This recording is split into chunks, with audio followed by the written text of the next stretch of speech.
이제 갈라디아 말씀 한번 보겠습니다. 3장 6절부터 9절까지의 말씀입니다. 이것이 우리의 창조의 목적입니다. 갈라디아 3장 6절부터 9절까지의 말씀. 하나님이 왜 우리를 창조하셨냐, 이 말씀에 대해서 우리에게 주신 말씀입니다. 아브라함이 하나님을 믿음에 이것을 그에게 의로 정하셨다 함과 같으니라. 그런즉 믿음으로 말미암은 자들은 아브라함의 아들인 줄 알지어다. 또 하나님이 이방을 믿음으로 말미암아 의로 정하실 것을 성경이 미리 알고 먼저 아브라함에게 복음을 전하되 모든 이방이 너를 인하여 복을 받으리라 하였으니 그러므로 믿음으로 말미암는 자는 믿음이 있는 아브라함과 함께 복을 받느니라. 아멘. 자, 이 말씀을 보시면 아브라함에게 복음을 전했다라고 말하고 있습니다. 근데 아무리 성경을 찾아봐도 아브라함에게 예수님 믿어라, 예수님 믿어라 이런 말씀을 전한 적이 없어요. 그러면 복음이란 것이 우리가 알고 있는 복음과 성경에서 말하고 있는 복음이 다르다는 것을 우리가 성경을 통해서 캐치를 해낼 수가 있어야 됩니다. 그래서 복음이란 말을 들었을 때에 많은 사람들이 복음이 뭐냐? 예수님 믿는 거요. 예수님 믿는 게 뭐냐? 좋은 소식이요. 좋은 소식이 뭐냐? 예수님 믿는 거요. 예수님 믿는 게 뭐냐? 복음이요. 이러면서 이게 그 안에서 갇혀서 더 이상 하나님의 말씀을 이해하지도 못하고 다 덮인 책처럼 성경을 이해할 수가 없습니다. 그거는 주님 앞에서 하나님의 백성이 되는 법입니다. 예수님을 믿는 것은. 그럼 믿는 백성에게 하나님께서 주신 것이 뭐냐면 바로 이 예수 그리스도의 말씀을 통하여 어떻게 하면 천국 가는지에 대한 그 말을 우리에게 주셔서 그 말씀에 순종하는 자들은 천국 가고 순종하지 않는 자들은 천국 가지 못한다. 이 말씀이 바로 성경에서 우리에게 주고 있는 복음입니다. 아멘. 창세기 18장 9절 말씀, 19절 말씀입니다. 창세기 18장 19절 말씀. 창세기 18장 19절 말씀 앞에 PPT가 나오니 같이 한번 보겠습니다. 내가 그로 그 자식과 건속에게 명하여 여호와의 도를 지켜 의와 공도를 행하게 하려고 그를 택하였나니 이는 나 여호와가 아브라함에게 대하여 말한 일을 이루려 함이니라. 아멘. 이것이 바로 아브라함에게 주셨던 복음입니다. 오늘날 우리에게 창조하신 목적과 똑같다는 거예요. 아브라함을 택하신 이유가 가나안 땅에 들여다보내기 위해서 그것이 아니라 아브라함과 그의 자손들을 택하신 이유가 무엇이냐? 이 말씀을 보시면 여호와의 도를 지켜 의와 공도를 행하게 하려고 여호와 아브라함을 택했다 말하고 있습니다. 그럼 오늘날 우리는 아브라함의 자손으로 택하신 이유는 이와 마찬가지로 여호와의 도를 지켜 그 의와 공도를 행하게 하려고 우리를 택하셨다. 이것이 우리의 창조의 목적이고 우리를 구속하신 목적이고 우리를 또 출애굽하게 하신 세상에서 건져내신 이것이 목적이라는 것입니다. 이 같은 말이 로마서 1장에 나오는데 로마서 1장 1절 말씀과 5절 말씀을 같이 보도록 하겠습니다. 로마서 1장 1절 말씀. 예수 그리스도의 종된 바울은 사도로 부르심을 받아 하나님의 복음을 위하여 택정함을 입었으니. 아멘. 이 복음을 위해서 사도 바울이 택함을 입었다는 겁니다. 그럼 이 복음은 예수님 믿으세요, 예수님 믿으세요 했는 그 복음이 아니라 그 예수님 믿은 사람에게 어떻게 해야 천국 가냐 이것을 전하기 위해서 사도 바울이 택함을 입었다는 것입니다. 5절. 그로 말미암아 우리가 은혜와 사도의 직분을 받아 그 이름을 위하여 모든 이방인 중에서 믿어 순종케 하나니. 아멘. 이 복음을 위해서 택정함을 입었다는 것입니다. 그럼 여기서 말하는 것처럼 예수 그리스도를 믿은 사람에게 어떻게 해야 천국 갈 수 있느냐에 대해서 가르쳤다는 것이 바로 사도 바울이 우리에게 전한 복음입니다. 근데 이 복음에 대해서 단편적으로 예수님 믿으면 천국이요, 예수님 믿으면 구원받아요, 예수님 믿으면 복받아요 여기까지만 아는 사람들은 예수님이 우리에게 주신 복음에 대해서 전혀 알지 못하고 눈이 가려지고 기가 막히고 머리는 이것이 덮여가지고 말씀에 대해서 깨닫지 못하게 하고 하나님의 말씀을 듣고 순종하는 자들에게는 하나님의 말씀을 계속해서 주셔서 그 말씀을 통해 우리를 천국길로 인도하신다. 이것이 하나님의 우리를 택하신 목적이란 겁니다. 아멘. 출애굽기로 가보겠습니다. 출애굽기 6장. 출애굽기 6장 말씀 보시면 마찬가지 말씀입니다. 1절부터 여호와께서 모세에게 이르시되 이제 내가 바로에게 하는 일을 네가 보리라. 강한 손을 더함으로 바로가 그들을 보내니라. 강한 손을 더함으로 바로가 그들을 그 땅에서 쫓아내리라. 아멘. 하나님이 모세에게 말씀하여 가라사대 나는 여호와로다. 내가 아브라함과 이삭과 야곱에게 전능의 하나님으로 나타났으나 나의 이름을 여호와로는 그들에게 알리지 아니하였고. 다시 말하면 아브라함과 이삭과 야곱에게는 창조하신 하나님, 그다음에 전능하신 하나님, 무소부지하시고 못할 것이 없는 능력이 있으신 하나님이라는 이 하나님에 대해서는 알리셨지만, 이 아브라함에게 언약을 주시기도 했지만 이 언약을 이루시는 것은 모세를 통해서 이때 돼서 이루어졌다는 거예요. 그래서 아브라함, 이삭, 야곱에게는 약속을 하긴 했지만 이게 언약의 하나님으로서 나타나지 않았다는 겁니다. 그런데 이 모세에게 또 이스라엘 백성에게 하나님이 어떤 분으로 내가 어떤 분이란 것을 알려주기 위해서 모세에게 내가 어떤 사람이란 것을 사람들이 어떤 신이란 것을 사람들에게 알려주라 했는데 그 말씀이잖아요. 그 말씀에서 보시면 2절 말씀 다시 보시면 모세에게 말씀하여 가라사대 나는 여호와로다. 그래서 이 여호와라는 말을 우리가 아는 것이 너무 중요합니다.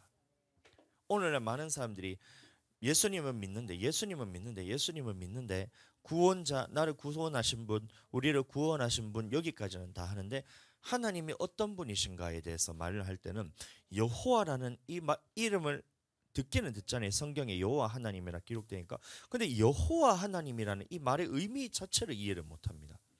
여호와라는 말이 바로 언약의 하나님이라는 말인데 이 언약의 하나님에 대해서 딱 버려버리니까 하나님이 어떤 분이십니까? 하면 하나님은 창조하신 분입니다. 그거는 이해합니다. 하나님이 어떤 분입니까? 전능하신 분입니다. 이해합니다. 하나님이 어떤 분입니까? 나를 먹이시고 입히시고 재우시고 채워주시는 나의 필요를 공급해 주시는 아버지십니다. 그것도 이해합니다. 근데 그 다음에 하나님의 말씀에 나가서 너는 언약을 지켜야 되는 이 언약의 하나님이다. 말씀을 이루는 것도 언약을 통해서 이루는 하나님이다. 이 말이 딱 하면 여호와 하나님, 말은 여호와 하나님인데 그 여호와라는 이름의 의미를 모르기 때문에 하나님은 내게 좋은 걸 주신데 왜 안 주시지? 하나님은 우리를 예수님 믿으면 축복받는다는데 왜 이 땅을 살아가면서 예수님 잘 믿고 있는 것 같은데 왜 내게는 축복이 안 이루어지지? 이렇게 생각이 되는 거예요. 그 여호와라는 말 안에는 하나님이 말씀하시고 하나님이 이루시고 하나님이 말씀하시고 하나님이 이루시고 하나님이 말씀하시고 하나님이 이루시는 이 전체 메시지가 다 들어있어야 이것이 여호와 하나님이란 겁니다. 그래서 하나님이 말씀하신 것은 1.1획도 땅에 떨어지지 않고 모든 것이 말씀하신 대로 이루시고 말씀하신 대로 이루시고 말씀하신 대로 이루시는 하나님, 이게 여호와 하나님입니다. 아멘. 4절 가나안 땅 곧 그들의 우거한 땅을 주기로 그들과 언약하였더니 이제 애굽 사람의 종을 삼은 이스라엘 자손의 신음을 듣고 나의 언약을 기억하노라. 이게 여호와 하나님입니다. 그러면 하나님이 이 어떤 언약을 맺으셨냐? 6절부터 보시면 그러므로 이스라엘 자손에게 말하기를 나는 여호와라. 언약을 하고 지키는 사람입니다. 근데 이 언약이 여기서 말하는 언약이 창세기 15장에 이미 아브라함을 통해서 약속했던 거잖아요. 이 가나안 땅을 줄 것을 내가 어떻게 합니까? 하니까 하나님이 네 자손이 400년 동안 강한 나라에서 종살이를 하다가 4대 만에 이 땅으로 다시 돌아올 것이다. 이 언약을 주님께서 주셨잖아요. 그 언약을 지금 이루시겠다 말씀하는 겁니다. 거기서 어떤 언약이냐? 6절 말씀 다시 보시면 그러므로 이스라엘 자손에게 말하기를 나는 여호와라. 내가 애굽 사람의 무거운 짐 밑에서 너희를 빼어내며 그 고역에서 너희를 건지며 편팔과 큰 장으로 너희를 구속하겠다. 이게 첫 번째 언약이었다는 겁니다. 그러면 애굽에서 그 노동하고 있는 고역을 하고 있는 그런 나라, 그런 종살이를 하고 있는 나라를 심판하고 거기서 건져내겠다. 이게 첫 번째 언약이라는 거예요. 오늘날로 말하면 우리에게 어떤 언약이냐면 세상에서 종살이하고 있는 물질의 노예가 되고 세상의 노예가 되고 공중권세 잡은 마귀에게 노예가 되어 있는 너희를, 그 마귀를 하나님께서 딱 때려 부수고 거기서 건져내서 이곳 교회로 나와서 너희를 예배드리는 자로 만들어주겠다. 이게 하나님의 언약입니다. 예수님 믿는 사람으로 만들어서. 그 언약이 지금 우리에게 이루어졌잖아요. 그래서 우리가 예수님을 주로 고백시킨 것은 나의 노력이나 나의 힘으로 된 것이 아니라 하나님의 전능하신 능력으로서 또 구름기둥과 불기둥을 인도하는 것처럼 하나님이 직접적으로 우리를 이곳으로 인도해내어 주셨다는 거예요. 물론 방식에 있어서는 내가 가족들에 대해서 태어나 봤더니만 믿는 가정에 태어나서 주님 앞에 우리가 교회를 나오게 예수님을 믿게 되었고, 또 친구의 전도나 아니면 누군가의 전도를 통해서 교회를 나오게 됐잖아요. 산이 때문에 교회 한번 내려왔다가 그 산이가 목사님을 원래는 낯가림이 심한 멍멍이라 가지고 아무한테나 안 가는데 목사님 무릎에 앉는 걸 보고 깜짝 놀라니까 마음이 열리니까 교회로 다시 이렇게 들어오게 되는 그런 결정적인 계기가잖아요. 근데 그거는 사람들이 보고 사람들이 판단하는 기준이지, 하나님이 보셨을 때는 내가 너를 택했다 이건 겁니다. 내가 너를 택해서 너를 예수 그리스도를 믿게 하고 너를 교회로 인도해 냈다. 이 하나님의 이 언약이 우리에게 이루어졌다는 겁니다. 이 얼마나 큰 능력인지 모릅니다. 아멘. 아버지께서 내게 이끌지 아니하시면 한 사람도 내게 올 수 없다 그랬는데, 이곳에 인도하셨다는 것은 하나님이 지금 나를 이곳으로 불러주셨다는 겁니다. 아멘. 7절 말씀, 너희로 내 백성을 삼고, 아멘, 나는 너희의 하나님이 되리니. 자, 이 말은 무슨 말이냐면 너희를 예수님 믿고 건져내는 것뿐만이 아니라 이곳 교회에 와서 너희를 먹이시고 입히시고 채우시고 재워주시고 모든 필요에 대해서 주님께서 이 교회에서 다 공급해 주시겠다는 겁니다. 여러분들, 광야는 먹을 것이 하나도 없는 곳이잖아요. 물이 하나도 나지 않는 곳이잖아요. 예? 근데 하나님께서 그곳으로 인도하여 내신 다음에 그런 아무것도 없는 황무지에서 먹을 것을 주시고 물도 내시고 해서 그 200만이나 되는 사람을 전부 다 40년 동안 굶기지 않고 먹이지 않고 목마르지 않고 40년을 주님께서 먹이셨다는 겁니다. 신발도 하나 헤어지지 않고 신발도 부르트지 않고 의복도 헤어지지 않았다 그랬어요. 그 말이 무슨 말이냐면 입히시고 먹이시고 재우시고 다 주님께서 책임져 주신다는 겁니다. 그게 교회에서. 교회는 여러분들 먹고 사는 문제가, 여러분들 돈을 버는 곳이 교회가 아니잖아요. 그럼에도 불구하고 하나님께서 이 교회 안에서는 먹을 것, 마실 것, 입을 것 주님께서 다 책임져 주시겠다. 이게 하나님의 말씀입니다. 이것을 떠나면 그곳에서 곧바로 멸망을 당한다는 거예요. 그래서 교회 생활을 하게 하셔서 이곳에서 아무것도 없는 같은 이 광야 같은 곳에서 주님이 먹이고 입히고 재우고 마시게 하시고 이걸 주님께서 다 책임져 주시겠다. 이게 하나님의 약속입니다. 이게 언약이에요. 이 언약대로 하나님께서 행하시지 않는다면 그거는 하나님이 아니거든요. 근데 하나님이 이 광야로 이끌어내서 내가 너를 내 백성을 삼고 먹을 것, 마실 것, 입힐 것 다 채워주겠다. 이 하나님이 언약하신 대로 이루신다면 그 언약 바로 그분이 바로 하나님이시란 겁니다. 아무것도 먹을 것이 없지만 이게 이루어지는 역사를 보면 출애굽했을 때도 이스라엘 백성이 40년 광야 생활 동안에 하나도 주님 앞에서 굶주리지 않고 목마르지 않고 다 채워주셨잖아요. 근데 이게 그때 출애굽했을 때만 그런 것이 아니라 역사의 기록을 보면 이 출애굽 구약에 있는 모든 역사를 보면 성전 중심으로 살았던 사람들에게서는 하나도 주님께서 굶기지 않으시고 전부 다 채워주시고 부욕케 하시는 역사가 기록이 다 되어 있다는 거예요. 아멘. 그러면 이 말이 구약에서 다 이루어졌다는 것은 오늘날 신약 시대를 살고 있는 우리도 하나님의 언약이 그대로 우리에게 이루어진다. 이게 하나님의 말씀입니다.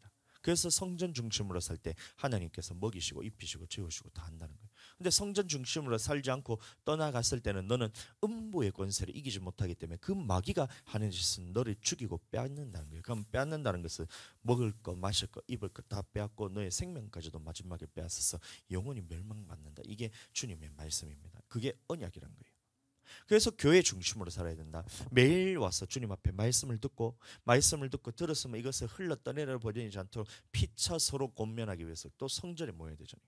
그럼 성전에서 모였을 때 말씀을 통해서 주의 종을 사도들의 가르침을 받고 그 말씀을 가지고 서로 떡을 떼며 나누면서 말씀을 나누고 그 다음에 이 말씀대로 행하기 위해서는 반드시 성령의 능력을 통해서 기도하지 않으면 말씀이 또 빼앗기거든요. 그러니까 이 성전 중심으로 살지 않으면 하나님 앞에 먹고 살 거 그거 여러분들 그거 생각하시면 안 돼요. 못 먹고 못 삽니다.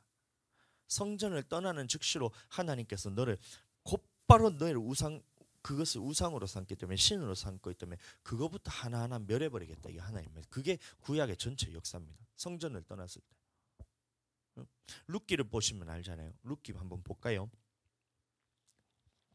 사사기 다음에 룻기입니다. 룻기를 보면 이게 룻과 보아스가 이제 주인공이 되어서 나오는데 룻과 보아스 얘기도 중요하지만 이 말씀은 성전 중심으로 살지 않을 때 받는 저주에 대해서 기록하고 다시 성전 중심으로 살 때 받는 축복에 대해서 기록을 하고 있다는 거예요. 1장 1절 말씀 보겠습니다. 사사들이 치리하던 때에 그 땅에 흉년이 드니라. 유다 베들레헴의 한 사람이 그 아내와 두 아들을 데리고 모압 지방에 가서 우거하였는데. 아멘. 자, 이 말씀 보시면 이 당시에 사사들이 누구냐면 말씀을 전파하는 선지자와 같은 역할을 했는 분이 바로 사사들입니다. 근데 이 하나님의 말씀을 전했는데 말씀에 불순종하니까 하나님의 저주로 인해서 그 땅에 기근이 생겼다는 거예요. 흉년이 들었다는 겁니다. 그래서 이 누구냐면 나옴이라는 사람이 이제 룻의 시어미고 룻의 시어머니인데, 이 사람이 어떻게 생각을 했냐면, 야, 이 땅에서 굶어 죽게 생겼으니까 모압 땅에 가면 우리가 굶어 죽지는 않겠구나 하면서 이 모압 땅으로 떠나갑니다. 다시 말하면 하나님의 말씀이 선포되는 곳이 바로 이곳 베들레헴이었거든요. 베들레헴이 뭐냐면 번역을 하면 빵집입니다. 떡집. 그러면 떡집이란 것은 하나님의 생명의 말씀이 선포되는 집, 이게 뭐냐 베들레헴입니다. 다시 말하면 오늘날로 말하면 성전입니다. 성전. 근데 이 나오미가 생각하기를 내가 굶어 죽게 생겼으니까 성전에서 더 이상 예배 드리지 못하겠고 세상에 나가서 예배 드려야 되겠다라는 이 마음을 먹고 그 베들레헴을 떠나게 됩니다. 그래서 모압 땅으로 내려가는 거예요. 근데 거기서 보시면 어떤 일이 일어났냐면 3절 보시겠습니다. 3절. 나오미의 남편 엘리멜렉이 죽고 나오미와 그 두 아들이 남았으며 그들은 모압 여자 중에서 아내를 취하였는데 하나의 이름은 오르바요 하나의 이름은 룻이더라. 그한 지 10년쯤에 말론과 기련이 두 사람이 다 죽고 그 여인은 두 아들과 남편 뒤에 남았더라. 이 일이 일어났다는 거예요. 나는 먹고 살기 위해서 모압 땅으로 내는데 10년 동안 그 먹을 것이 없는 거예요. 먹을 것이 없어서 남편이 죽었어요. 근데 남편이 죽은 걸로 끝난 게 아니라 두 아들마저도 그 모압 땅에서 있는 동안에 주님이 그 생명을 데려가셨다, 이 얘기입니다. 그러니까 성전 중심으로 살아서 하나님 앞에 기근이 와서 내가 먹고 살 것이 없어서 세상을 바라보고 나아가는 그 순간 하나님의 저주가 나를 따라다니면서 그 사람의 뒤를 따라다니면서 친다는 얘기예요. 남편이 죽고 아들이 죽고. 근데 중요한 거는 6절 한번 보겠습니다. 같이 한번 읽어보겠습니다. 시작. 그가 모압 지방에 있어서 여호와께서 자기 백성을 권고하사 그들에게 양식을 주셨담을 들었으므로 이에 두 자부와 함께 일어나 모압 지방에서 돌아오려 하여. 아멘. 근데 이 기근이 있었는데 온 땅이 다 기근이었어요. 하나님의 말씀에 순종하지 않아서 이 기근이 하나님의 전 그 중동 지방에 다 내렸다는 겁니다. 그래서 모압 땅으로 내려갔는데 10년 만에 이스라엘 백성이 하나님의 말씀으로 돌아오는 역사가 있었던 거예요. 그러니까 모압 땅에서 들어보니까 이 베들레헴에 하나님이 양식을 주셨다, 이 소문이 모압 땅까지 퍼지게 되었다는 겁니다. 그러니까 보세요. 온 나라가 기근이 들었다 할지라도 하나님이 가장 먼저 축복을 주는 것이 어디냐면 이 하나님의 말씀이 선포되는 성전에서부터 주님께서 축복이 다시 이루어진다는 거예요. 그래서 이 양식을 주셨다함을 듣고 이 두 자부와 함께 일어나 모압 지방에서 돌아오려 하여 있던 곳을 떠나고 두 자부도 그와 함께 유다 땅으로 돌아오려고 길을 행하다가. 아멘. 주님 앞에 다시 돌아오겠다, 이 얘기입니다. 그럼 이 말은 다시 말하면 내가 다시 성전 중심으로 내가 살겠습니다. 내가 성전 중심으로 살지 않았더니만 내가 먹고 사는 문제 때문에 내가 먹을 것이 없어서 먹을 것이 있는 것 같이 보이는 그 모압 땅으로 내려갔는데도 내가 먹고 살지 못해서 남편을 잃고 두 아들을 잃어버렸잖아요. 세상은 그런 것입니다. 굉장히 좋아 보여요. 소돔과 고모라도 그 땅이 굉장히 좋아 보였기 때문에 롯이 그곳을 택했잖아요. 근데 세상은 하나님의 말씀이 없기 때문에 그것은 아무리 좋아 보여도 그것은 저주가 임하는 것이고, 이곳 하나님의 집은 성전이고 말씀이 선포되는 이 성전은 아무리 안 좋아 보여도 하나님이 끝까지 보호하시면서 나를 인도하시고 먹을 것 마실 것 입힐 것을 주님께서 항상 책임지신다는 약속이 있는 것이에요. 그래서 성전을 떠나면 안 된다는 거예요. 교회를 항상 교회 중심으로 살고 마지막 때가 되면 될수록 모이기를 피하는 어떤 사람들의 습관과 같이 하지 말고 모이기를 힘쓰라고 그러잖아요. 그럼 어디 모이라는 얘기예요? 날마다 성전에 모이기를 힘쓰라. 그럼 이곳에서는 먹을 것, 마실 것, 입힐 것 주님이 이곳에서 다 채워주시겠다. 이게 하나님의 말씀입니다. 그런데 이곳을 딱 떠나가서 세상 중심으로 살아가면 이와 같이 저주와 저주와 저주와 내가 그렇게 꿈꾸던 먹을 것을 위해서 내가 살아가기 위해서 가더라도 그 먹을 것 안주 다 빼앗긴다는 얘기예요. 하나님 언약입니다. 13절 말씀. 너희가 어찌하여 그것을 인하여 그들의 자라기를 기다리겠느냐? 어찌 그것을 나의 인하여 남편 두기를 멈추겠느냐? 내 딸들아 그렇지 아니하느냐? 이 나오미의 고백입니다. 나오미의 고백입니다. 여호와의 손이 나를 치셨으므로 나는 너희로 인하여 더욱 마음이 아프도다. 그러니까 하나님이 이 성전 중심으로 살지 않으니까 하나님이 나의 손을 들어서 하나님의 손을 들어서 나를 쳤다. 이 고백을 지금 나오미가 하고 있다는 겁니다. 아멘. 이 성전 중심으로 사는 것이 그렇게 중요하다는 거예요. 14절 그들이 소리 높여 다시 울더니 오르바는 그 시모에게 입맞추되 룻은 그들을 붙쫓았더라.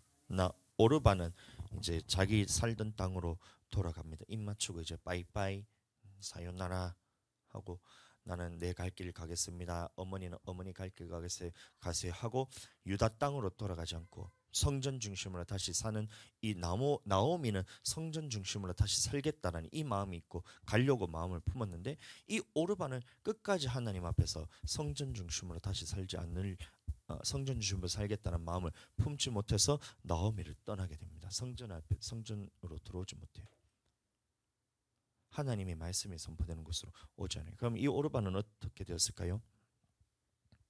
그 다음에 기록은 되어 있지 않지만 그 당시에 온 땅이 다 기근이라고 했습니다. 예루살렘뿐만이 베들레헴뿐만이 아니라 온 땅이 기근이라고 했어요. 그럼 결과는 뻔합니다. 먹고 살기 위해서 떠났는데 먹고 살 것이 없어서 굶어 죽든지 아니면 그것이 아니더라도 영혼이 살아나는 말씀이 선포되는 곳으로 오지 않기 때문에 영혼은 반드시 멸망을 받는다 이 말인 겁니다. 근데 룻은 그를 붙쫓았더라 이런 말이고 있어요. 그럼 룻이 붙잡았던 것이 시어머니를 붙잡은 거예요? 아니면 시어머니가 다시 주님의 성전으로 나가서 성전 중심으로 살아야 되겠다는 이 마음을 붙잡았을까요? 룻이 성전 중심으로 살겠다는 이 말씀을 붙잡았다는 겁니다. 아멘. 19절 말씀 보겠습니다. 이에 두 사람이 행하여 베들레헴까지 이르니라. 베들레헴에 이를 때에 온 성읍이 그들이 인하여 떠들며 이르기를 이가 나오미가 아니냐.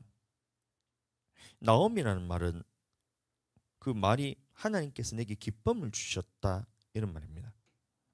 나오미라는 이름 자체가. 근데 나오미가 아니냐 하니까 20절의 말씀. 나오미가 그들에게 이르되 나를 나오미라 칭하지 말라. 마라라고 치라. 마라 뭔 얘기인지 아시죠? 고통 쓰다 이런 얘기입니다. 나를 기쁨이라 여기지 말고 나를 쓴물이라고 얘기라 이래 말하고 있습니다. 이는 전능자가 나를 심히 괴롭게 하였습니다.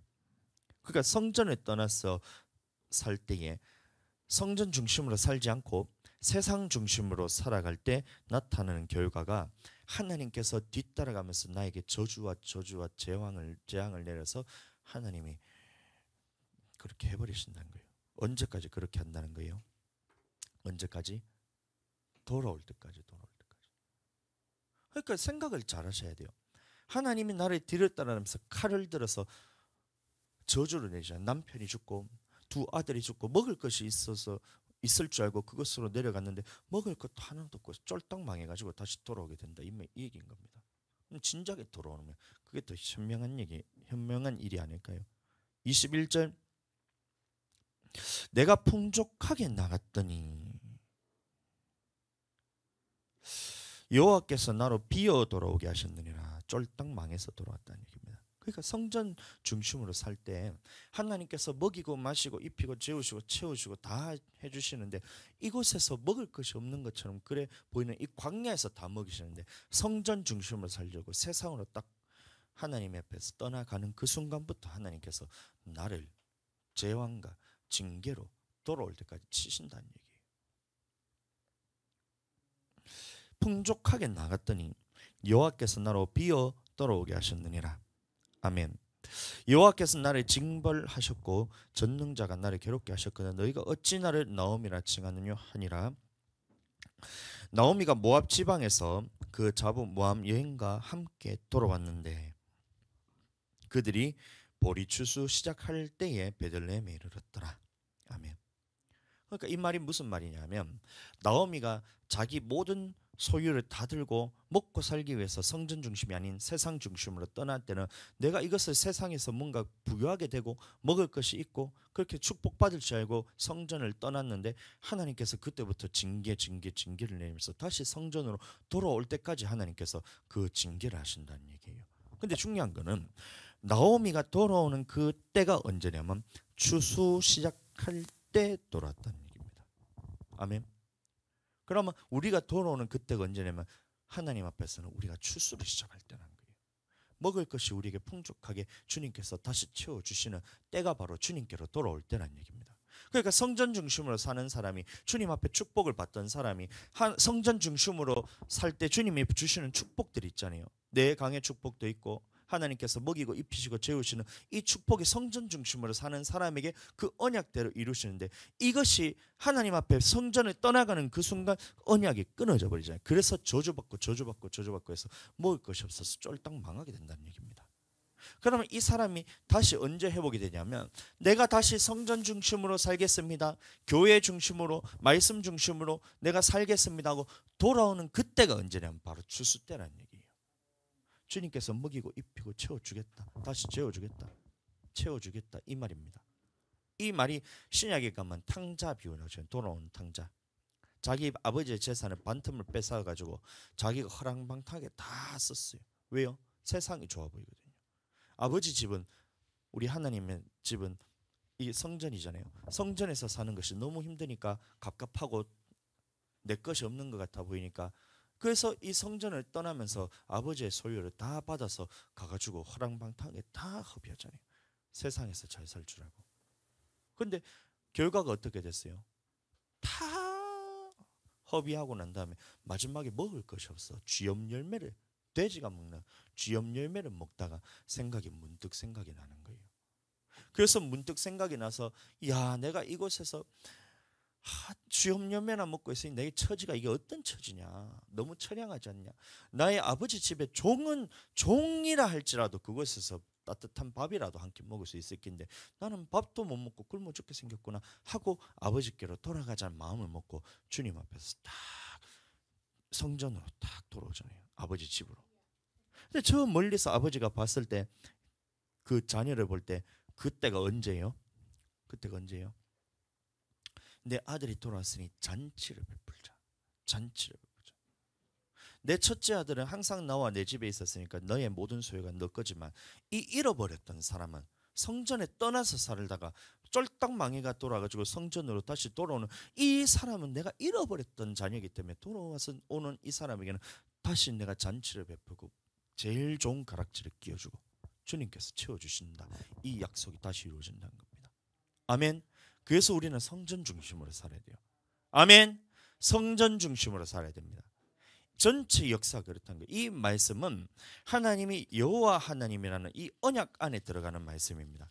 다시 창세기 6장 출애굽기 6장 죄송합니다. 출애굽기 6장 7절 말씀 너희로 내 백성을 삼고 나는 너희 하나님이 되리니 이 말씀인 거예요. 그 아버지 집에 거하는 사람, 성전 중심으로 사는 사람, 광야 생활하는 너희에게는 하나님께서 먹이고 입히고 재우고 네가 필요한 모든 것을 채워주고 주님께서 풍족하게 너를 다 채워주겠다. 이게 하나님의 두 번째 약속이었던 게 이게 언약입니다. 아멘. 근데 뭐가 좋아가지고 여러분들 이 언약을 하나님이 다 채워주시는 이거를 왜 버리면서 왜 성전 중심으로 살지 않고 세상 중심으로 살아가고 가족 중심으로 살아가고 그다음에 직장 중심으로 살아가고 물질 중심, 명예 중심, 쾌락 중심 나를 위해서 그렇게 살아가면 그거 성전을 떠난 거잖아요. 그러니까 주님이 징계를 하신다는 거예요. 징계하는 거예요. 징계. 돌아오면 그때가 추수 때다. 돌아오면 그때가 잔칫날이다. 돌아오면 그때가 주님께서 나의 지혜를 회복시켜서 가장 좋은 것, 가장 살찐 짐승을 잡아 너한테 주시는 날이 바로 성전으로 돌아온 날입니다. 아멘. 그 축복이 이루어지기를 축복합니다. 이 말씀이 믿어져야 돼요. 예? 성전 중심으로 사는 이 축복에 대해서 여러분들 받아야 돼요. 근데 이 언약은, 하나님의 언약이란 것은, 그러면 성전 중심으로 살지 않을 때는 반드시 너를 멸해버리겠다, 멸해버리겠다, 멸해버리겠다, 그 말씀입니다. 그게 언약의 하나님입니다. 네가 성전의 중심으로 살 때는 내가 너를 미기고 입히고 재우고 너는 너를 나의 백성으로 삼고 나는 너의 하나님이 되리니 하면서 이 언약의 관계가, 약속이 이루어지잖아요. 근데 이 약속이 딱 끊어져 버리는 순간 뭐 어떻게 된다는 얘기예요? 이거 안 해주겠다는 얘기입니다. 그러면 하나님의 보호가 없으면 누구의 공격을 받아요? 아들. 하나님의 보호가 없으면 누구한테 공격을 받아요?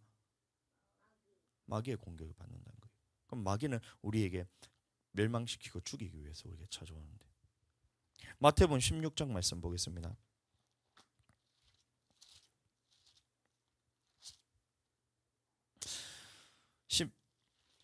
다 보지 말고 18절만 보겠습니다. 또 내가 네게 이르노니 너는 베드로라. 내가 이 반석 위에 내 교회를 세우리니 음부의 권세가 이기지 못하리라. 아멘. 그럼 이 교회에 있을 때는 음부의 권세가 이기지 못합니다. 근데 이 말은 다시 말하면 교회 밖으로 나가는 순간 그때부터는 음부의 권세에 우리가 지배를 받게 돼요. 그럼 이것을 이기기 위해서 능력을 받고 나가야 됩니다. 그럼 그 능력은 하나님의 말씀과 기도를 통해서 능력을 받아야 돼요. 예수님도 마귀가 공격할 때에 그 공격은 어쩔 수가 없어요. 왜냐하면 마귀가 하는 짓이 그거기 때문에 하지 말라 해봐야 그거를 계속해서 공격을 합니다. 교회를 떠나가는 그 순간부터 여러분들에게 계속해서 공격을 합니다. 공격을 해요. 공격을 하는데 그 공격에서 이길 수 있는 유일한 방법이 뭐냐면 예수님이 말하기를 기록된 말씀, 기록된 말씀. 기록된 말씀 외에는 우리는 마귀를 이길 수가 없는 거예요. 기록된 말씀. 그리고 성령의 능력. 기록된 말씀과 성령의 능력 외에는 우리는 마귀를 이길 수가 없는 거예요. 마태복음 4장 1절. 그때 예수께서 성령에 이끌려 마귀에게 시험 받으러 광야로 가사 40일을 밤낮으로 금식하신 후에 줄이신지라. 시험하는 자가 예수께 나와서 가로되 내가 만일 하나님의 아들이거든 명하여 이 돌들이 떡덩이가 되게 하라. 예수께서 대답하여 가라사대 뭐라고 되어 있어요? 시작. 기록되었을 때, 기록된 하나님의 말씀으로만 마귀를 이길 수가 있다는 거예요. 7절 시작. 예수께서 이르시되 또 기록되었을 때, 기록된 말씀인 거예요. 10절 이에 예수께서 말씀하시되 사단아 물러가라. 시작. 기록된. 그러니까 이 기록된 말씀을 아니고서는 우리는 마귀를 이길 수가 없다는 거예요. 그러니까 날마다 성전에 나와서 이 말씀을 듣고 말씀을 들어야지 우리가 이 기록된 말씀이 내 마음판에 새겨져서 마귀가 공격하더라도 이 말씀을 가지고 이길 수가 있는데, 이 말씀을 듣지 않으면 마귀는 항상 우리가 무엇이 약한지를 너무나 잘 알고 있거든요. 예? 우리는 이 3차원의 존재입니다. 그래서 가로, 세로, 높이 이 3차원이잖아요. 그럼 시간까지는 우리가 다 지배할 수가 없는 게 공간적인 제약을 받고 있다는 얘기입니다. 근데 마귀는 4차원적인 존재란 거예요. 그러면 공간의 제약도 받지 않고 우리의 심령까지도 다 공격을 해서 다 빼앗아 버릴 수 있는 것이 마귀입니다. 그럼 이걸 무슨 수로 이기냔 말이에요. 무슨 수로 이기냔 말이에요. 예. 그러니까 기록된 말씀 외에는 우리는 마귀를 이길 수가 없는 거예요. 에베소서 6장 말씀 보겠습니다. 에베소서 6장 말씀 13절부터 보겠습니다. 그러므로 하나님의 전신갑주를 취하라. 왜 전신갑주를 취해야 되냐면 우리가 씨름이 있다는 거예요. 11절 마귀의 괴계를 능히 대적하기 위하여 하나님의 전신갑주를 입으라. 우리의 씨름은 혈과 육에 대한 것이 아니요 정사와 권세와 이 어둠의 세상 주관자들과 하늘에 있는 악의 영들을 대함이라. 아멘. 그럼 마귀가 공격하는 것이 권세자를 통해서 우리를 공격하기도 하고, 그럼 이 땅을 잡고 있는 권세입니다. 공중 권세는 뭐냐면 물질입니다. 물질을 통해서 공격하기도 하고, 어둠의 세상 주관자들, 악에 있는 영들입니다. 그럼 우리 마음판에 계속해서 말씀을 빼앗아가는 이 마귀와 대적해서 싸워야 된다는 거예요. 그럼 그 싸움에서 이기기 위해서 13절 그러므로 하나님의 전신갑주를 취하라. 이는 악한 날에 너희가 능히 대적하고 모든 일을 행한 후에 서기 위함이라. 그런즉 너희는 그 전신갑주가 뭐예요? 진리의 허리띠, 의의 흉배, 평안의 복음의 신, 믿음의 한 개 빠졌는데, 믿음의 방패, 구원의 투구와 성령의 검. 뭐라고 나와 있어요? 성령의 검, 곧 하나님의 말씀을 가져간 거예요. 그럼 마귀가 왔을 때 맨날 맞고만 있어. 맞기만 할 거예요. 맞기만 할 거냔 말이에요. 마귀가 항상 공격한다 했잖아요. 그럼 이 마귀와 싸움은 우리가 육신으로 싸우는 게 아니잖아요.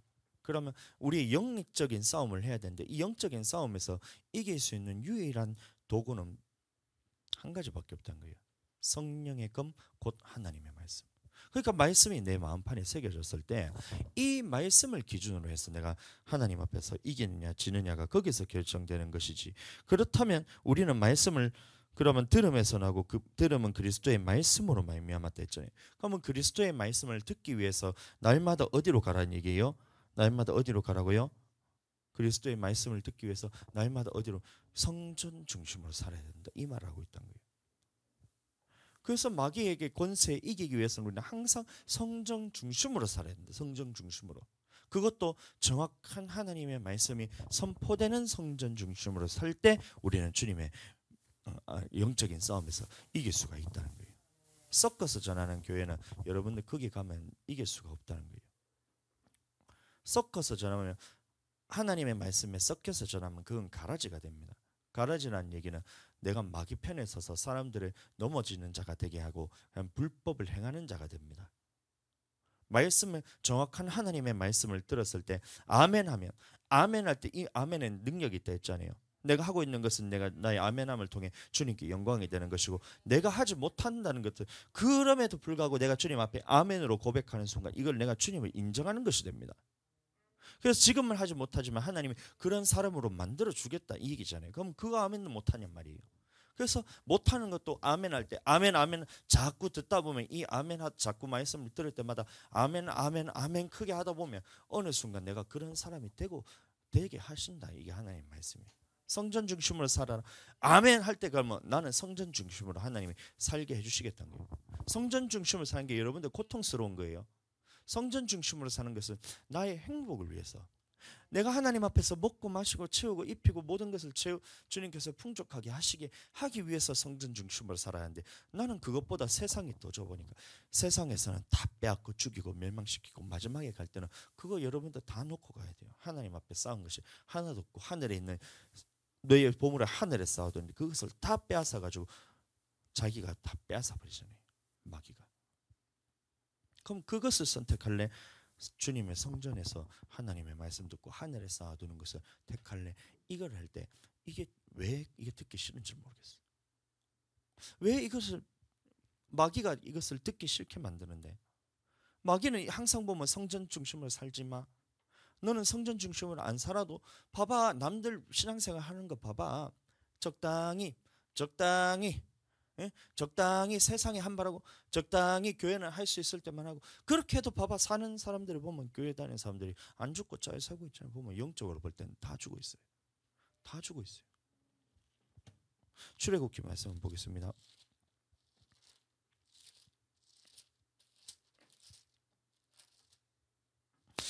8장 25절 말씀입니다.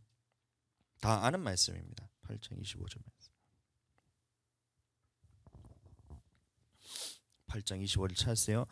시작. 바로가 모세와 아론을 불러 이르되 너희는 가서 이 땅에서 너희 하나님께 희생을 드리라. 이 말이 무슨 말이에요? 예배 드리러 가지 말라는 얘기가 아니잖아요. 세상에서 그냥 예배 드려라. 그럼 교회 중심으로 살지 말고 그냥 교회 반 세상 반 이렇게 그냥 살아라, 이 얘기인 거예요. 예배라는 것이 우리가 주일날 나와서 예배 드리는 것만 예배가 아니잖아요. 그럼 우리가 한 주간을 사는 동안에 예배자로서의 하나님 앞에 받으시는 의로운 삶을 살아야 되는데 애굽 사람들은 그것을 싫어한다는 거예요. 세상 사람들은 하나님의 명령대로 사는 것을 싫어한다는 얘기입니다. 안 그렇던가요? 주변에 안 믿는 가족들이 여러분들 신앙생활 하는 걸 좋아하는 사람이 어느 한 사람이라도 있었나요? 저는 없었거든요. 저희 가족들은 제가 교회 가는 것 자체도 싫어했어요. 그럼 말씀대로 살려고 몸부림치는 것마다 저를 방해하고 저를 무너뜨려 했거든요. 헌금한다 하면 정신 나간 사람 취급하고. 근데 여러분들 세상 사람들은 우리가 예배드린 것, 다시 말하면 하나님의 말씀대로 순종하며 사는 것을 싫어한다는 거예요. 싫어한다는 거예요. 싫어한다는 것이 그냥 아이고 나는 너 싫어. 흥. 난 너 싫어. 너랑 안 놀아. 흥. 이 싫어하는 그게 아니에요.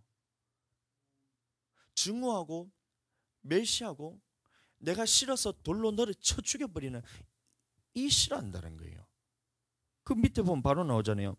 26절 모세가 가로되 그리하면 불가하니이다. 우리가 우리 하나님 여호와께 희생을 드리는 것은, 주님 앞에 예배 드리는 것은, 예배자로의 삶을 사는 것은, 주님의 명령에 순종하는 것은, 여호와의 도를 지켜 의와 공도를 행하는 것은, 이 말인 겁니다. 창조의 목적대로 사는 이것은 애굽 사람의 미워하는 바이온즉 세상 사람들은 우리가 하나님의 명령대로 사는 것을 싫어한다는 얘기예요. 우리가 만일 애굽 사람의 목전에서 희생을 드리면 그들이 그것을 미워하여 돌로 우리를 치지 아니하니까. 이게 싫어하고 미워한다는 거예요. 흥 너랑 안 놀아 이 차원이 아니라고요. 우리가 세상에서 예배자로 살기 위해서는 반드시 하나님 세상 사람들은 돌로 쳐 죽이게 되어 있다 이 말인 겁니다. 그래서 하나님이 명령하시기를 27절 우리가 사흘 길쯤 광야로 들어가서 우리 하나님 여호와께 희생을 드려라 이 말인 겁니다. 그래서 성전 중심으로 살고 성전 깊숙한 곳에 나와서 완전히 하나님 앞에서만 예배드려라. 주님께만 예배드려라.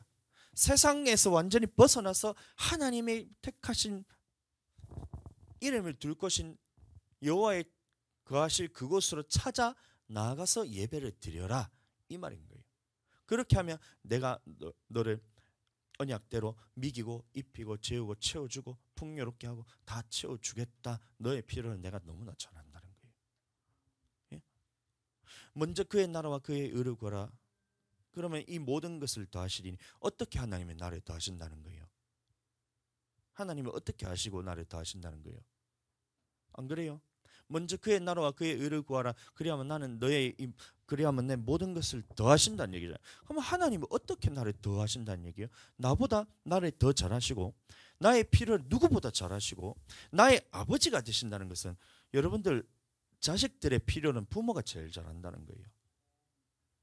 그 하나님이 나의 하나님이시고 나의 필요를 나보다 더 잘하시는 하나님이 그 필요를 아시고 나의 필요를 따라 채워주시겠다. 이게 하나님의 언약입니다.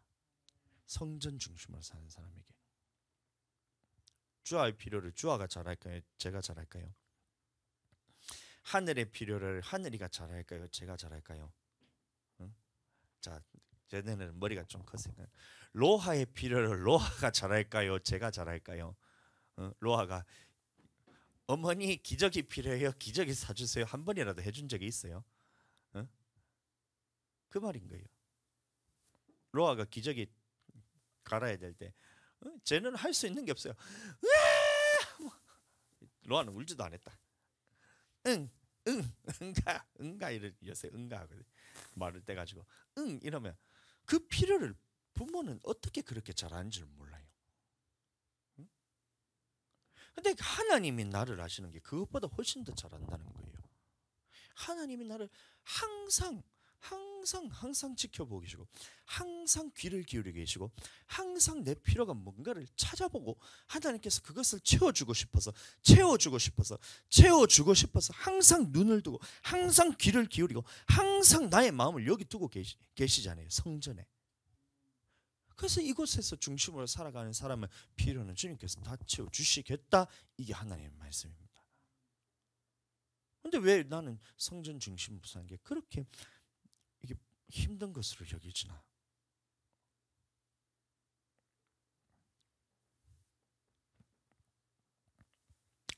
27절 우리가 사흘 길쯤 광야로 들어가서 우리 하나님 여호와께 희생을 드리되 우리에게 명하시는 대로 하려 하나이다. 바로가 가로되 내가 너희를 보내리니 예배 드리러 가도 된다. 너희가 너희 하나님 여호와께 광야에서 희생을 드릴 것이나 교회에 가서 예배 드려도 된다. 근데 마귀의 두 번째 작전은 너무 멀리 가지는 말라. 이 말은 가지 말라는 것과 똑같은 말입니다. 사흘 기준 광야로 나와서 주님 앞에 예배드리는 것은 나를 힘들게 하기 위해서 한 게 아니에요. 주님의 언약대로 이루어지기 위해서. 주님께서 나의 하나님이 되고 내가 너희가 내 백성이 되고, 그럼 내 백성이란 것은 이 말과 같다는 거예요. 예를 들어 집사님이, 산이는 집사님 소유잖아요. 산이 집사님 소유잖아요. 그럼 산이 필요를 집사님이 다 채워주시고 미기고 입히고 다 하잖아요. 산이 배고프면 사료 안 주세요. 멍멍이 밥 안 주세요. 다 주잖아요. 왜 그래요? 왜 줘요? 왜? 내 소유잖아요. 내 것이기 때문에 채워준다는 얘기입니다. 근데 길 가다가 옆집에 뭐 멍멍이 이름 뭐라고, 산이 말고 강이라 할까? 강이도 있었어요. 강 없었어요. 산 말고 뭐 있나? 그럼 하여튼 개똥이가 있다 칩시다. 그러면 개똥이한테 가다가 밥을 줘요? 예방접종 해줘요? 응? 옷을 입히고 산책시켜줘요? 왜 안 해요? 그거를 왜 안 해요? 내게 아니란 얘기예요. 내게 아닌 것은 하나님이 신경 안 쓰시고 책임 안 주시고 그거를 내버려 두시겠다는 거잖아요. 근데 산이는 너무 이뻐요. 산이. 난 진짜 산이 보고 싶네. 갑자기 산이가 보고 싶네. 얘기를 나오면 보고 싶어. 내 소유잖아요. 하나님이 나를 소유 삼으신다는 얘기예요. 성전 중심으로 사는 사람에게. 아멘. 그래서 주님이 우리에게 성전 중심으로 살라는 겁니다. 힘들게 할 것이 아니라 너를 내 백성 삼고 내가 너의 하나님이 되게 하기 위해서 성전 중심으로 살라는 게, 애굽에서 살지 말라는 얘기예요. 애굽에서 내가 너를 건져내겠다는 얘기입니다. 건져내서 이곳에서 너를 미기고 입히고 채워주고 내 것 삼아서 소유 삼아서 너에게 모든 것을 필요를 다 채워주겠다. 이게 하나님의 언약입니다. 그 언약 안으로 들어와야 돼요. 아멘. 출애굽기 6장으로 다시 가보겠습니다. 8절 내가 아브라함과 이삭과 야곱에게로 주기로 맹세한 땅으로 너희를 인도하고 그 땅을 너희에게 주어 기업을 삼게 하리라. 나는 여호와로다 하셨다 하라. 아멘. 그럼 이 아브라함과 이삭과 야곱에게 주기로 맹세한 땅이 어디요? 가나안 땅이지만 그것이 오늘날 우리로 볼 때는 천국을 의미합니다. 히브리서 11장 말씀 보겠습니다. 히브리서 11장 13절 말씀부터 이 사람들은 다 믿음을 따라 죽었으며 이 아브라함과 이삭과 야곱입니다. 약속을 받지 못하였을 때 그것을 멀리서 보고 환영하며 또 땅에서는 외국인과 나그네로 증가하였으니 이같이 말하는 자들은 본향을 찾는 것을 나타냅니다. 저희가 나온 바 본향을 생각하였다면 돌아갈 기회가 있었으려니와 저희가 이제는 더 나은 본향을 사모하니 곧 하늘에 있는 것이라. 이 본향을 사모했다는 거예요. 그러므로 하나님이 저희 하나님이라 일컬음 받으심을 부끄러워하지 아니하시고 저희를 위하여 한 성을 예비하셨느니라. 이것을 바라보고 살았던 거예요. 이것을 우리에게 약속을 하신다는 겁니다. 누구에게요? 하나님의 언약대로 지키는 자, 의와 공도를 행하고 주님의 뜻대로 사는 자, 성전 중심으로 사는 자를 내 백성 삼아서 그렇게 해주겠다. 성전 중심으로 사는 사람이 천국 중심으로 가서 살 수가 있잖아요. 이 땅에서 세상 중심으로 살면 죽어서는 여러분들 천국 중심, 천국이 성전인데 천국이 성전인데 성전 중심으로 살지 않는데 어떻게 천국 가서는 성전 중심으로 살겠다는 말이에요. 말이 안 된다는 얘기입니다. 그러니까 이 땅에서 증거가 나타나는 것이 네가 세상 중심으로 살아가고 성전을 네가 오기 싫어하면 그래 너의 그 마음에 있는 그 마음의 중심에 그대로 내가 행해줄게. 성전이 교회인데 교회가 성전이잖아요. 그럼 천국에 가서는 천국이 성전인데 예루살렘 성인데 그곳에 살기 싫어하는 사람은 천국에 못 들여다 보내주겠다는 얘기예요. 그럼 세상은 마지막에 말씀을 보시면 이 세상에 있는 모든 것이 바벨론이라 표현되어 있어요. 큰 성 바벨론이 마지막에 멸망을 받아서 없어지고 이것과 함께 음부에 들어갔다가 지옥으로 들어가는 것이 하나님의 말씀입니다. 그래서 세상에서 건짐받아라. 세상에 건짐받아라 이 얘기를 하고 있는 거예요. 아멘. 계시록 20장 말씀 보겠습니다.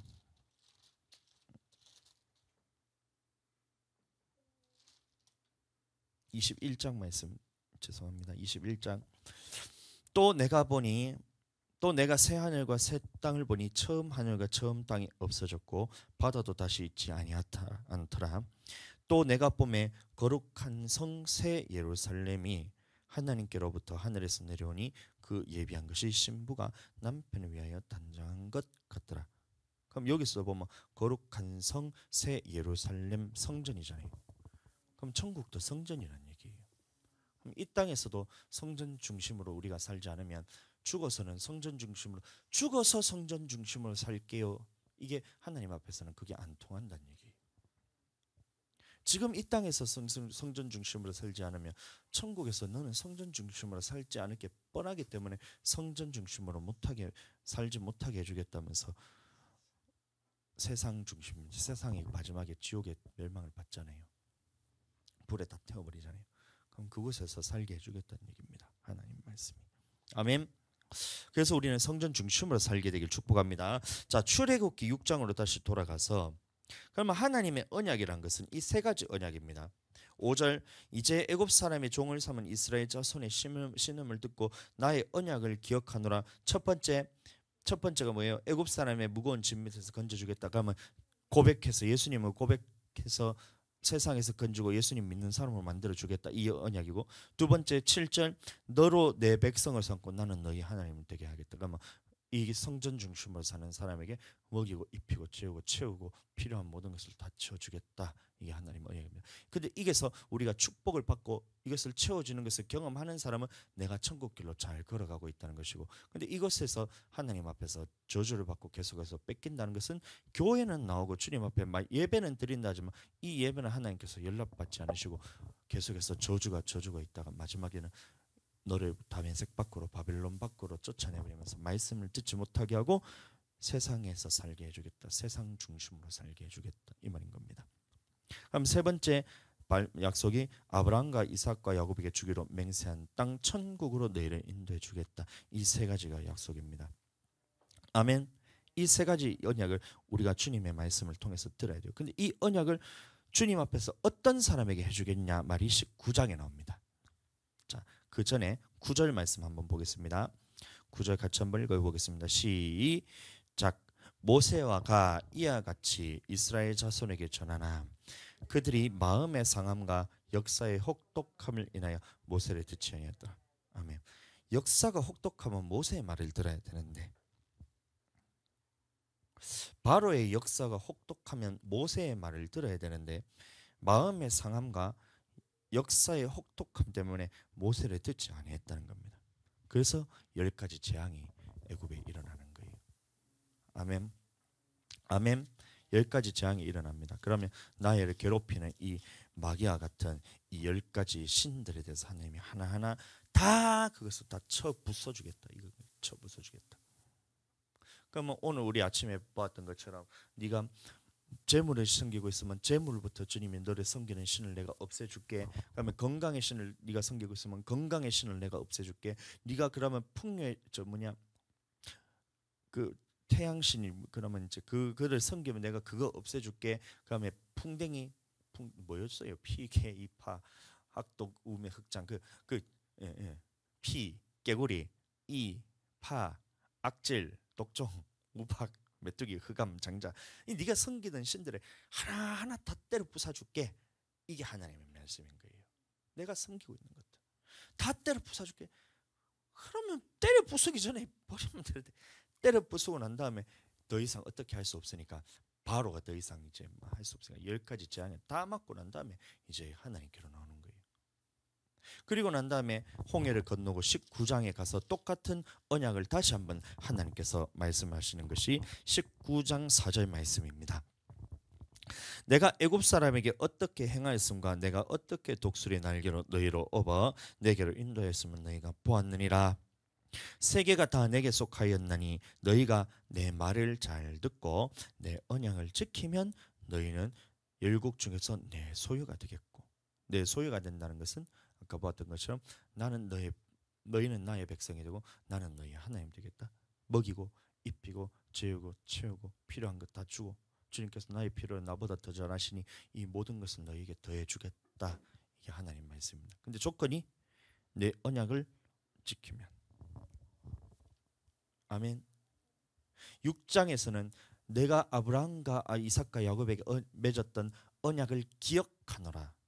근데 19장 5절에 가서는 너희가 내 언약을 지키면 이렇게 말합니다. 그래서 6절, 자 5절 다시, 언약을 지키면 너희는 열국 중에서 내 소유가 되겠고, 내 소유가 되겠고. 불이 자꾸 떨어집니까? 지절로 안 건드는데. 내 소유가 되겠고, 너희가 내게 대하여 제사장 나라가 되면, 제사장 나라가 된다는 것은 천국 들어갈 말씀을 계속해서 줘서 이 말씀을 통해서 너를 천국 길로 계속해서 인도해 주겠다 이 말이고, 거룩한 백성이 된다는 것은 그 거룩한 예루살렘 성에 들어가는 백성입니다. 그럼 이 말은 천국 들어가게 하겠다. 아멘. 아멘. 여기까지 여러분들 오시기 바랍니다. 모세가 와서 백성의 모든 장로들을 불러 여호와께서 자기에게 명하신 그 모든 명령을, 모든 말씀을 그 앞에 진술하니 8절 시작. 백성이 일제히 응답하여 가로되 여호와의 명하신 대로 우리가 다 행하리이다. 아멘. 아멘. 6장에서는 9절 말씀을 다시 띄워줘 보세요. 6장 9절 말씀은 이와 같이 이스라엘 자손에게 전하나 그들의 마음의 상함과 역사의 혹독함을 인하여 모세를 듣지 아니했다 했습니다. 그러면 하나님께서 그 너를 역사를 혹독하게 하고 있는 그 신들에 대해서 하나님이 하나하나 다 없애져 버리겠다 이기 전에. 그러면 이 너를 섬기고 있던 신들을 다 주님께서 멸하여 버리시고 난 다음에 19장 다시 가보세요. 8절. 19장 8절. 아멘. 19장 8절. 왜 이러지 자꾸? 나중에 한번 이거 조정을 다시 한번 해봐야 되겠다. 19장 8절 시작. 백성이 일제히 응답하여 가로되 여호와의 명하신 대로 우리가 다 행하리이다. 모세가 백성의 말로 여호와께 해보네. 6장과 19장의 차이가 뭐예요? 똑같은 언약입니다. 내가 하나님께서 너를 건져내시고 그 다음에 너에게 내 소유를 삼아서 모든 필요에 대해서 다 채워주시고 마침내 천국 들어가게 해주겠다. 근데 6장에서는 모세의 말을 듣지 않았고 19장에서는 모세의 말을 듣고 우리가 주의 명하신 대로 다 행하리이다 이 말이 있습니다. 그럼 이 차이가 뭘까요? 그것이 성장만에서 하나님이 어떤 분인가를 경험하는 거예요. 그리고 10가지 재앙을 통해서 섬기던 신들을 하나님께서 그것을 다 없어질 때 신들만 없어졌어요. 섬기던 신들만 없어졌어요. 그것이 아니라 그것을 섬기는 사람들도 같이 멸해버렸다는 겁니다. 아멘. 그럼 나는 거기서 떠나야 돼요. 떠나서 멸망받을 때 그것을 떠나서 그럼 어디로 가야 돼요? 어디로? 성전으로 가야 돼요. 성전. 애굽 땅을 다 멸할 때도 고센 땅 구별해서 하나님 거기는 재앙을 내리지 않았습니다. 10번째 장자 죽음 재앙 말고는 하나님께서 딱 구별시켜줬어요. 그게 하나님의 말씀이 선포되는 성전입니다. 성전. 고센 땅이 성전은 아니에요. 성전 아닙니다. 근데 하나님이 구별시켜서 거룩한 백성들을 따로 모아주시는 것입니다. 광야에 들어가기 전에 애굽 땅에서 그곳에서 있을 때는 하나님이 재앙을 내리시지 않았어요. 근데 애굽에 있는 모든 신들을 다 멸할 때 함께 그 신을 섬기는 사람들 다 함께 멸해버렸습니다. 그리고 난 다음에 마지막에 애굽에서 건져 나왔을 때에 홍해를 건너고 여호와는 나의 구원이시다. 여호와는 나의 구원이시다. 여호와는 따라해 보겠습니다. 여호와는 나의 구원이시다. 이 고백이 있기를 축복합니다. 하나님께서 나를 건지십니다. 우리를 이 혹독한 고역에서 건지시기 원하시는 분이에요. 빼앗고 죽이고 멸망시키는 마귀에게서 건져서 하나님이 살리시고 내 소유 삼고 천국 보내주기를 원하시는 분이 하나님이시란 겁니다. 아멘. 마음 상하고 혹독함을 그거 바라볼 것이 아니라 이 인도하는 하나님의 주의 종을 보고, 주의 종을 바라보고, 또 주의 종을 세우시는 하나님을 바라보고, 하나님께서 하신다. 하나님께서 하신다. 아멘. 하나님께서 하십니다. 아멘.